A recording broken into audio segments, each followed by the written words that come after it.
Welcome everybody to our bond launch. I'm very pleased that how everyone's attending to our launch. Penshurst, we've got 42 registered bidders, sold at 1.58, 283,000. You look at first open for inspection, and you've got this townhouse out at Blacktown, and you've got 62 groups that have come through. So with that sort of result, it's a bit hard not being able to buy a property. And like one of the audiences here, you'd probably think if the established market is so hard to try and get your foot in, what about off the plan? So I've got 3 examples as well.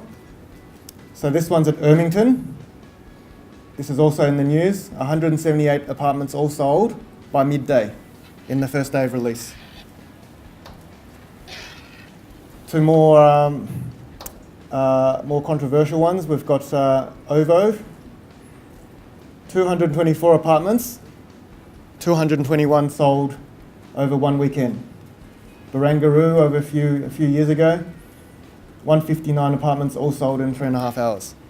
So it seems to be very difficult for anybody to sort of get your foot in the door.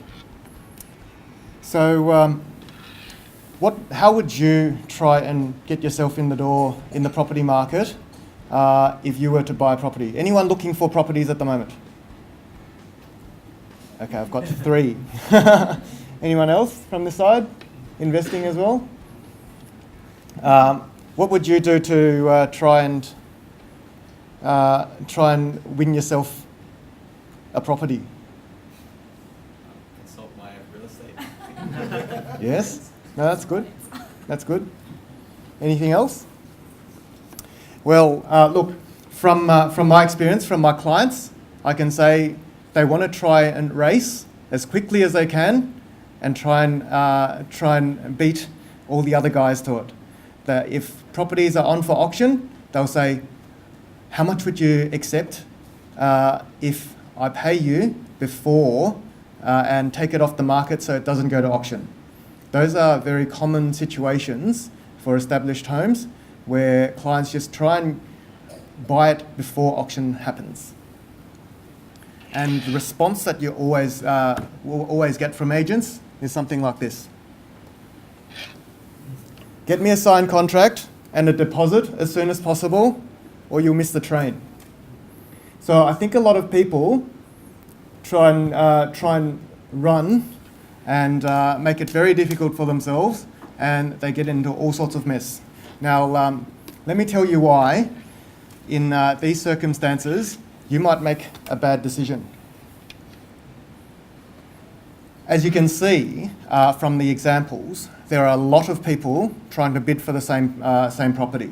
You've got, on average, probably 10 years ago, there will be only 10, if you're lucky, registered bidders, and we've seen a lot of examples where we're over the 30s, 40s bidding for auction. So and they get there's a lot of competition at the moment, which means that you've got a lot of time constraints to consider whether you should be buying this property. With the time constraints, it creates pressure on yourself to try and get there early, get that 10% check in, and get that contract signed. And that always leads to wrong decisions being made. First reason, you've got no time to research. Do you know what the market price is for the property that you're getting? So you have to understand your market. There are a lot of price guides on the internet at the moment, and are they actually reflecting what the market price is? You have to ask yourself, is it reflecting the market price, or are agents simply just lowering the market price, lowering the price guide just to attract you through the door? So you need to answer the question of how do you know what you're paying is not 100 or tens of thousands above the market value. Now, I see some desperate clients would try and sign contracts and pay the deposit without waiting for finance approval. Now, that's risky in itself, because if you go and sign the contract and then you go and and pay the deposit before you go and see a lawyer, first of all, your lawyer couldn't do anything for you, and secondly, then you go and see your broker or your bank, and then they come back to you and say, oh, I'm sorry, after evaluation, they find out that the price that you've offered is way above market, and I can only lend you, a substantial amount, less than what you've budgeted for, which means that you might have to forfeit your deposit. And lastly, as I foreshadowed, you don't have time to see a lawyer, and if you make the assumption that all contracts are pretty standard, it's just putting pen on paper to get the formalities through, then you could be wrong. So I'll show you a few things of what you really should be looking out for, apart from the research, on the prices, etc. With established properties, so they're the second-hand market. So you've got all your already built properties. What I would suggest is make sure that you do the pre-exchange inspections diligently. Strata inspections are for your apartments, and for your freestanding homes, I would suggest you do the building and pest inspection. The strata inspection actually looks at inspects the books and records of your strata manager for the building that you're purchasing into. And it discloses information of how much money is saved for the rainy days. So if the building needs a bit of repair, there's money in the account for that purpose. And also it is managed properly, and it's for the long run, you don't have to chip in extra money. So the important things that you should look out for, and the strata inspection reveal, is that there may be ongoing court litigation. So there are many instances. So if they're new buildings and the building has a lot of defects, there might be litigation against the original developer. And when you move in and you're thinking, oh, it's a new building, it should be fine, then you might have issues. You might that's when it's most susceptible, when the building is still young, it hasn't collected enough levies to save for the rainy day, and then you go in thinking it's a new building, but then you never realise that the lifts might not be working properly. The basement might, or the car park is actually flooded. You don't know. So it is very important to have a look. And ongoing court litigation, as a lawyer myself, I've been in litigation for 10 years. I know the costs could be through the roof, and it's how long is this piece of string, and you could be putting thousands and thousands quarter after quarter just to make sure you make the lawyers happy, so that you get something back from the developers.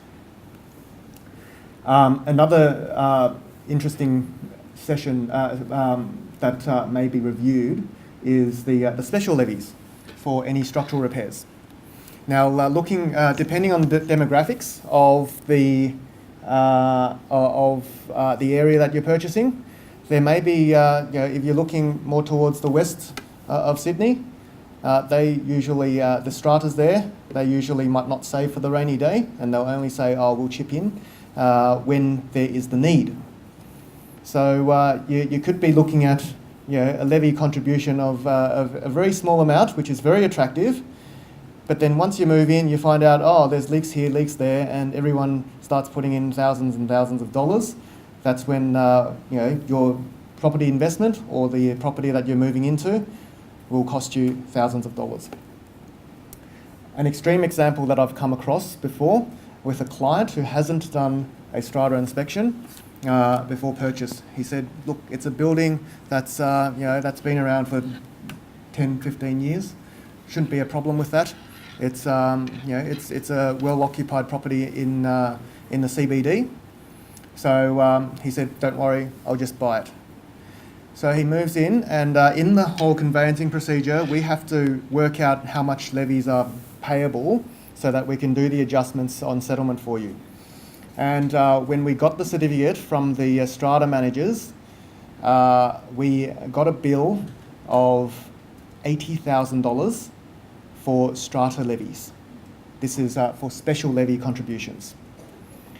So what turns out to be the case was that there was a resolution passed in the annual general meeting for the entire building to go through structural repairs in the sum of approximately $12 million. So what happened was 15 years ago, the developers didn't appoint the right builders that had the right licenses to build high rises. So all the window frames had to be removed, and they said, while we're doing that, we might as well refurbish the whole building. So the $12 million bill, if you spread it across all the units, it was around $80,000 per unit. Now, $80,000 was actually the discounted price. So if you pay the lump sum before a certain date, that was the amount you paid. If you walked in and you said, "Sorry, I don't have that much money," that's fine, but you'll have to pay the full price, which is, I think, from memory, around $110,000. So if that client of mine actually did the strata inspection report and actually read through the documents to reveal that there may be potentially this $12 million expense that no strata would have accounted for, accounted for, he would have been able to save that money, go and buy a better property with a better return, investment return, rather than losing $80,000 immediately. So you might be choosing a development where it's got a good school location, and the agent's told you it's going to complete in 18 months' time, which is perfect for your kids to get the right schooling there, and you've enrolled yourself there, your son or your daughter there. And what happens afterwards? They said, "Sorry, I'm giving you back your deposit." And in 12 months' time, Sydney house prices have gone up by 15 or 20% in the past year. So by then, your deposit is 20% less than what you could have bought in the same market. So that's the situation you might get. And that doesn't apply only for apartments. It applies also for subdivision of land. So when you're doing a house and land package, you have to be very careful about that as well. So you don't think once you've signed the contract, they'll definitely give you the unit at the end of the day. There might be some developers that just give you the deposit back without any reason. Or they might cloak you the reason by saying, "I never got my DA." You've got preconditioned deadlines, so they might say, "Oh, sorry, I never made enough sales, so I couldn't get enough finance, so here you go, here's your money back." So traditionally, there was only sunset dates. Sunset date was when you get your register, the building's built, you get your occupation certificate, and then the plan's registered, it's ready to move in. But now they've creeped in the subject to DA clauses and the precondition deadlines. So it gives them more opportunities to wiggle out of the contract. So you have to be careful when you're making an investment decision. Another one is the release of deposit clause. Now, a lot of contracts nowadays would ask purchasers, a lot of purchasers pay the deposit traditionally into the agent's trust account. Normally it gets protected in the agent's trust account until the building's finished. What developers are now trying to do is that they're trying to get that 10% of the deposit so that they have more cash flow, and then they need less borrowing costs to reduce their borrowing costs. So what they do is to entice you with a high return on your deposit. So traditionally, when you are actually putting the money in trust account, it would be placed in an interest-bearing account, and you'd be earning, 2% if you're lucky, interest a year at the interest rates at the moment. But what developers are now doing to you is I've seen a few many years ago. They said they bypassed the lawyers, and then they've written to the purchasers individually and said, please release your deposit to me and I'll pay you 20% interest every year until I complete. Now, I was told afterwards, after things settled, they said, don't worry, Mr. X, Mr. Y, the project will be finished in 18 months. So don't worry, the money's safe. 2 years passed, 3 years passed, and the project finally finished in the 4.5 years. So they actually got a boon. So 4.5 years of 20% interest, they managed to earn the extra 10%, so they only purchased the property for 90%.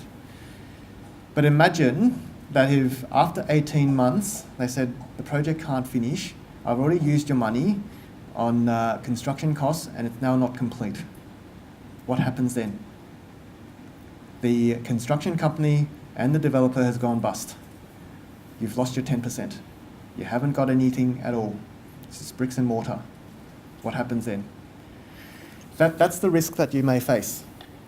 Okay? That's the risk that you may face. And I think the developers know this. That's the reason why they wrote individually, directly to the purchasers. So that example I only found out when lawyers are preparing check directions and asking clients, do you have to prepare your 90% and getting yourself ready? And they said, oh no, don't worry. It's the 10% is already shaved off from the interest that I've earned. And that's when I've only realised.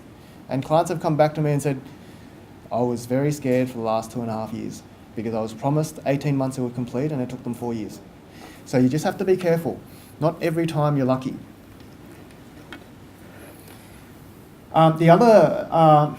This is the last point I wish to make. Last 2 points I wish to make. Are you first to buy in the development project? Now, a lot of developers like to stage their sales at the moment. They won't push out all their sales at all one go. They probably release it in little batches. And if your first batch to test the waters, they'll probably push it at a very reduced price. And then each time they'll probably bump it up by $20,000.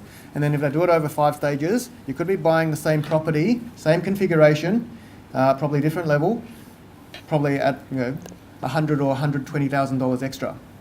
The thing you have to think about is, at the end of the day, when the project finishes and the bank goes and does a valuation on the property, they go and value the one that is cheaper, and then they go to your one, and then they said, oh, it's the same configuration. I'll just give you the same one as I did.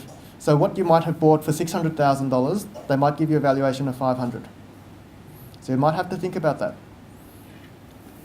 And last of all, when you're buying off the plan, factor in market conditions. What will it be like in 18 months' time? I got a client who was thinking that the bought in Queensland. And Queensland, before 2008, it was flying sky high. He was thinking that if I revalue all my properties, and all my properties get 80% refinance based on the market rate at that point, I'll get that extra bit of money to pay off for my new off-the-plan purchase. In the end, what happened? All of his properties were sort of wasn't valued at the price that he anticipated. In the end, he was short and he couldn't purchase. He lost the 10%. And we had to fight very hard with the developer to let him drag on for another 4 months until the market conditions improved a bit. And he managed to save his deposit as a credit for his subsequent purchase of that same property. So what I mean is, when developers say you have to settle within 2 weeks. My client couldn't settle within that 2 weeks, so he basically couldn't perform the contract, and the developer terminated the contract and took his 10% deposit. So we had to negotiate, and we managed to pull through and managed to credit that amount back into his subsequent contract that he entered into with the developer. So you have to be very careful when you're buying off the plan. Now, just to conclude, So just determine which type of property investment that is suitable for your risk appetite. Okay. Now, I have a lot of clients who buy off the plan and they make hundreds of thousands of dollars after holding it for a year, and they actually make money. So I'm not saying off the plan is bad, but you have to weigh the risks. You have to weigh the risks. So established properties, you actually see it. It's physically there. You can inspect it. You can get, professionals to go and have a look at it. But off the plan, it delivers greater risks, and greater risk always gives you better returns. But you just have to see whether you're lucky. Make sure your lawyer checks the condition of the property or checks the contracts for off the plan purposes. And finally, understand the conditional nature of your specific off the plan contract. Is your off the plan that you're buying, is that DA approved, or is it still in the pipeline? So these are the main points that you should take home and make sure that when you're doing your property investment, factor these into account. Do your research, and then hopefully you'll make good returns, very safely. Thank you very much.